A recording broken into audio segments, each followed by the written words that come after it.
हरे कृष्णा। आइए सुनते हैं सोमवार व्रत कथा। मृत्यु लोक में भ्रमण करने की इच्छा करके एक समय श्री भूतनाथ भगवान भोलेनाथ माता पार्वती के साथ मृत्यु लोक में पधारे। भ्रमण करते करते दोनों विदर्भ देशांतर्गत अमरावती नामक की अति रमणीक नगरी में पहुँचे। अमरावती नगरी स्वर्ग के सदृश सभी प्रकार के सुखों से परिपूर्ण थी। उसमें वहाँ के महाराज द्वारा बनवाया हुआ अति रमणीक शिवजी का मंदिर भी था। भगवान शंकर भगवती पार्वती के साथ उस मंदिर में निवास करने लगे।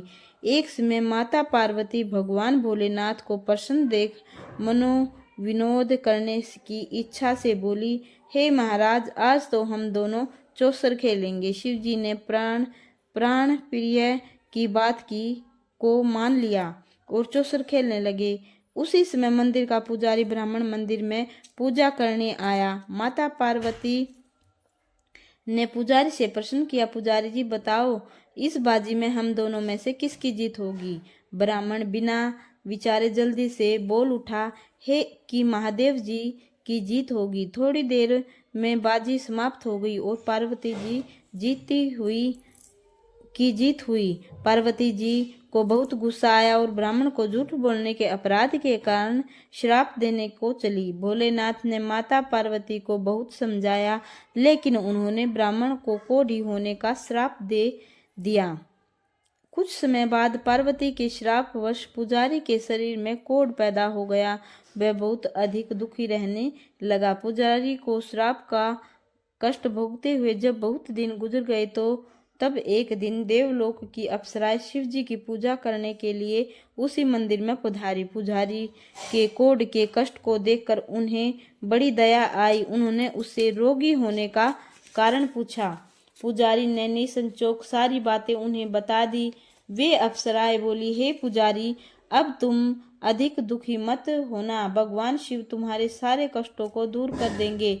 तुम सब व्रतों में श्रेष्ठ 16 सोमवार का व्रत भक्ति भाव से किया करो। पुजारी ने अप्सराओं से निम्रता पूर्वक 16 सोमवार व्रत की विधि पूछी। अप्सराओं ने बताया, सोमवार को भक्ति भाव से व्रत करो, साफ वस्त्र पहनो, संध्या वे उपासना के बाद आधा सेर गेहूं का आटा लो, उसके 3 भाग करो और घी, गुड़, दीप, नघेव, मूंगफली, बेलपत्र, जनेऊ, जोड़ा, चंदन, अक्षत, पुष्पादि के द्वारा प्रदोष काल में भगवान शंकर की विधि से पूजा करो। तत्पश्चात 3 भागों में से एक शिवजी को अर्पण करो, बाकी 2 शिवजी को का प्रसाद समझकर उपस्थित लोगों में बांट दो और आप भी प्रसाद समझकर खाओ। इस विधि से 16 सोमवार व्रत रखो। 17वें सोमवार को पाव शेर लगाकर पवित्र गेहूं के आटे की बाटी बनाओ, उसमें घी और गुड़ मिलाकर चूरमा बनाओ, भगवान भोलेनाथ को भोग लगाकर उपस्थित भक्तों में बांट दो। इसके बाद कुटुंब सहित प्रसाद लो तो शिव जी की कृपा उसकी सभी मनोकामनाएं पूरी हो जाती हैं। ऐसा कहकर अप्सराएं स्वर्ग को चली गई। ब्राह्मण ने यथाविधि 16 सोमवार व्रत किया तथा भगवान शिव जी की कृपा से रोग से मुक्त होकर पाकर आनंद से रहने लगा। कुछ दिन बाद शिवजी और पार्वती उस मंदिर में पुनः पधारे। ब्राह्मण को निरोग देखकर पार्वती ने ब्राह्मण से रोग से मुक्त होने का उपाय पूछा। ब्राह्मण ने 16 सोमवार व्रत कथा सुनाई। पार्वती जी बहुत प्रसन्न हुई। ब्राह्मण से इस व्रत की विधि पूछी हुई और स्वयं व्रत करने के लिए तैयार हो गई। व्रत करने के बाद उनकी मनोकामना पूरी हुई और उनके रूठे बेटे स्वामी कार्तिकेय स्वयं माता की आज्ञाकारी हुए। कार्तिकेय जी को अपनी यह विचार प्रवर्तन का रहस्य जानने की इच्छा हुई। वे माता से बोले, हे माता, आपने ऐसा कौन सा उपाय किया जिससे मेरा मन आपकी ओर आकर्षित हो गया? पार्वती जी ने वही 16 सोमवार व्रत की कथा उनको सुना दी। कार्तिकेय जी ने कहा, इस व्रत को मैं भी करूंगा, क्योंकि मेरा प्रिय मित्र ब्राह्मण बहुत दुखी दिल से परदेश गया है।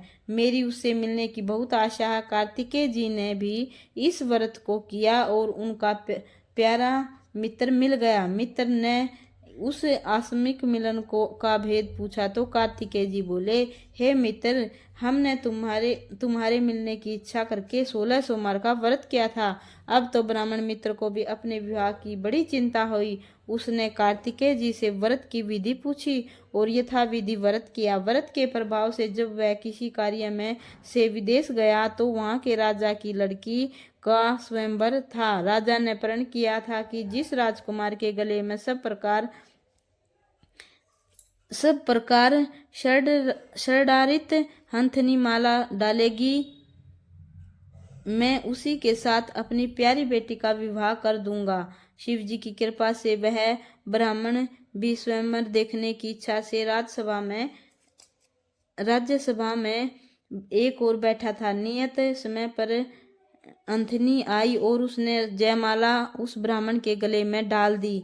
राजा ने अपनी प्रतिज्ञा के अनुसार बड़ी धूमधाम से अपनी कन्या का विवाह उस ब्राह्मण के साथ कर दिया। ब्राह्मण को बहुत सा धन और सम्मान देकर संतुष्ट किया। ब्राह्मण सुंदर राजकन्या पाकर सुख से जीवन व्यतीत करने लगा। एक दिन राजकन्या ने अपने पति से प्रश्न किया, हे प्राणनाथ, आपने ऐसा कौन सा बड़ा पुण्य किया था जिसके प्रभाव से हथिनी ने सब राजकुमारों को छोड़कर आपको वर्ण किया? ब्राह्मण बोला, हे प्राण प्रिय, मैंने अपने दोस्त कार्तिकेय जी के कथा अनुसार 16 सोमवार का व्रत किया, जिसके प्रभाव से मुझे तुम जैसी रूपवान पत्नी की प्राप्ति हुई। इस व्रत की महिमा सुनकर राजकन्या को बड़ी हैरत हुई। वह भी पुत्र की कामना करके व्रत करने लगी। शिव जी की दया से उसके गर्भ से एक अति सुंदर सुशील धर्मात्मा और विद्वान पुत्र उत्पन्न हुआ। माता और पिता और देव पुत्र को पाकर अति प्रसन्न हुई और उसका लालन पालन बड़ी अच्छी प्रकार करने लगे। जब पुत्र समझदार हुआ तो एक दिन उसने अपनी माता से प्रश्न किया, हे माँ, तुमने कौन सा व्रत और तप किया है जो मेरे जैसा पुत्र तुम्हारे गर्भ में उत्पन्न हुआ है? उसकी माता ने 16 सोमवार के व्रत की कथा पुत्र को बताई। पुत्र ने भी सब तरह के मनोरथ पूर्ण करने वाले इस व्रत को सुना तो वह भी राज्याधिकारी पाने की इच्छा से हर सोमवार को यथाविधि से यह व्रत करने लगा। व्रत शुरू होने के बाद एक देश के वृद्ध राजा के दूतों ने आकर उसको राजकन्या के लिए वर्ण किया। राजा ने अपनी बेटी का विवाह ऐसे सर्वगुण संपन्न ब्राह्मण युवक के साथ करके बड़ा सुख प्राप्त किया। वृद्ध राजा के दिवगत हो जाने पर इसी ब्राह्मण को सिंहासन पर बैठाया गया, क्योंकि दिवगत राजा के यहाँ कोई पुत्र नहीं था। राजा को उत्तराधिकारी होकर भी यह ब्राह्मण पुत्र 16 सोमवार का व्रत करता था।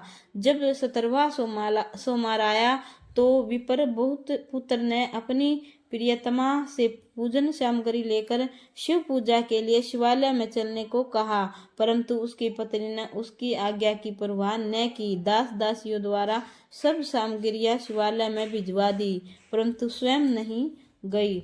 जब राजा ने शिव जी का पूजन समाप्त किया तब आकाशवाणी हुई, हे राजा, अपनी इस रानी को राजमहल से निकाल दे, नहीं तो यह तेरा सर्वनाश कर देगी। यह आकाशवाणी सुनने के बाद राजा के आश्चर्य का ठिकाना न रहा। उसने मंत्राणागृह में आकर अपने सभासदों को बुलाकर कहा, मंत्रियों, मुझे आज शिव जी की आकाशवाणी हुई है कि राजा तू अपनी इस रानी को राज्य से निकाल दे, नहीं तो यह तेरा सर्वनाश कर देगी। राज्य के मंत्री और सभासद आदि सब विष में और दुख में डूब गए, क्योंकि जिस कन्या के कारण उसे राज्य मिला था राजा उसी को निकालने की बात कह रहा है। यह कैसे हो सकता है? पर राजा ने मंत्रियों की परवाह न की। उसने अपनी पत्नी को राजमहल से निकाल दिया। रानी दुखी हृदय से भाग्य को कोसती हुई राज्य के बाहर चली गई। बिना पद त्राण फटे हुए वस्त्र पहने भूख से दुखी वहां एक बुढ़िया सूत काट कर बेचने जाती थी। रानी की करुण दशा को देखकर बोली, चल तू मेरा सूत बिकवा दे, मैं बूढ़ी हूँ, भाव करना नहीं जानती। यह बात सुन रानी ने बुढ़िया के सिर से सूत की गठरी उतार कर अपने सिर पर रख ली। थोड़ी देर के बाद आंधी आ गई और बुढ़िया का सूत पोटली सहित उड़ गया। बेचारी आंधी आ गई और बुढ़िया का सूत पोटली सहित उड़ गया। बेचारी बुढ़िया पछताती रह गई। उसने रानी को अपने से दूर रहने को कहा। इसके बाद रानी एक तेली के घर गई तो शिव जी के प्रकोप के कारण तेली के सभी मटके उसी क्षण चटक गए। तेली ने भी रानी को अपने घर से निकाल दिया। बहुत से दुख उठाती रानी नदी के किनारे गई तो नदी का सारा जल सूख गया। इसके पश्चात रानी एक जंगल में गई। वहां सरोवर में पानी पीने गई तो उसके हाथ का स्पर्श होते ही सरोवर भी नीलकमल के समान जल असंख्य करोड़ कीड़ों से गंदा हो गया। रानी ने भाग्य पर दोष रोपण करते हुए उस जल को पीकर पेड़ की शीतल छाया में विश्राम करना चाहा, परंतु वह जिस पेड़ के नीचे जाती उस पेड़ के पत्ते तुरंत टूटकर गिर जाते। वन सरोवर जल की ऐसी दशा देख गऊ चराते ग्वालों ने अपने गुसाई जी से, जो उस जंगल में स्थित मंदिर में पुजारी था, वह यह बात बताई। गुसाई जी के आदेश अनुसार ग्वाले रानी को पकड़कर गुसाई जी के पास लाए। रानी की मुख क्रांति और शरीर शोभा देख गुसाई जी जान गए कि यह अवश्य ही कोई विधि की गति की मारी कुलीन स्त्री है। गुसाई जी ने रानी से कहा, हे पुत्री, मैं तुमको अपनी पुत्री के समान रखूंगा। तुम मेरे आश्रम में आकर रहो। मैं तुम्हें किसी प्रकार का दुख नहीं होने दूंगा। गुसाई जी के वचन सुनकर रानी को धीरज हुआ। वह आश्रम में रहने लगी। रानी जी भोजन बनाती, उसमें कीड़े पड़ जाते। जल भर कर लाती, उसमें भी कीड़े पड़ जाते। रानी को की यह दशा देख गुसाई जी भी बड़े दुखी हुए और रानी से बोले, हे पुत्री, तुम्हारे ऊपर कौन से देवता का प्रकोप है जिससे तुम्हारी ऐसी हालत हुई है। गोसाई जी की बात सुनकर रानी ने शिव जी महाराज के पूजन का बहिष्कार करने की बात बताई तो पुजारी जी शिव जी महाराज की अनेक प्रकार से स्तुति करते हुए रानी से बोले, हे पुत्री, तुम सब मनोरथ पूर्ण करने वाले 16 सोमवार व्रत करो। इसके प्रभाव से इस कष्ट से मुक्ति मिलेगी। गुसाई जी की बात मानकर रानी ने 16 सोमवार व्रत किए। 17वें सोमवार को विधि विधान सहित पूजन किया। उस पूजा के प्रभाव से राजा के हृदय में विचार आया कि रानी को गए हुए बहुत समय बीत गया है, न जाने कहाँ कहाँ भटकती होगी, उसे ढूंढना चाहिए। यह सोचकर रानी को तलाश करने के लिए राजा ने चारों दिशाओं में दूत भेजे। वे दूत रानी की तलाश करते हुए गोसाई जी के आश्रम में पहुंचे। वहां रानी को पाकर गोसाई जी से रानी को अपने साथ ले जाने का आग्रह करने लगे, परंतु गोसाई जी ने मना कर दिया। दूत चुपचाप वापस लौट आए और राजा को रानी का पता बतलाया। रानी का पता पाकर राजा गोसाई जी के आश्रम में गए और गोसाई जी से कहा, हे महाराज जी, देवी आपके आश्रम में रहती है। जो देवी आपके आश्रम में रहती है वह मेरी पत्नी है। शिव जी के प्रकोप के कारण मैंने उसको त्याग दिया था। अब मैं भोलेनाथ की कृपा से उसे लेने आया हूँ। कृपा मुझे अपनी पत्नी को साथ ले जाने की आज्ञा दें। यह सुनकर गुसाई जी बड़े प्रसन्न हुए। उन्होंने रानी को राजा के साथ जाने की अनुमति दे दी। राजा बड़ी प्रसन्नता से रानी को महल में लेकर आया। सारे राज्य में उत्सव मनाया गया और चारों तरफ प्रसन्नता की लहर दौड़ गई। सारी प्रजा ने अपनी रानी के आने पर खुशियां मनाई। राजा और रानी फिर नियमानुसार 16 सोमवार के व्रत का पालन करते हुए बहुत समय तक आनंद पूर्वक भूलोक पर निवास करते रहे। अंत समय में दोनों को मोक्ष की प्राप्ति हुई। इस प्रकार जो मनुष्य 16 सोमवार के व्रत को श्रद्धा पूर्वक करता है, उसकी सभी मनोकामनाएं शिव जी भगवान पूर्ण करते हैं और मोक्ष की प्राप्ति होती है। बोलिए हर हर महादेव।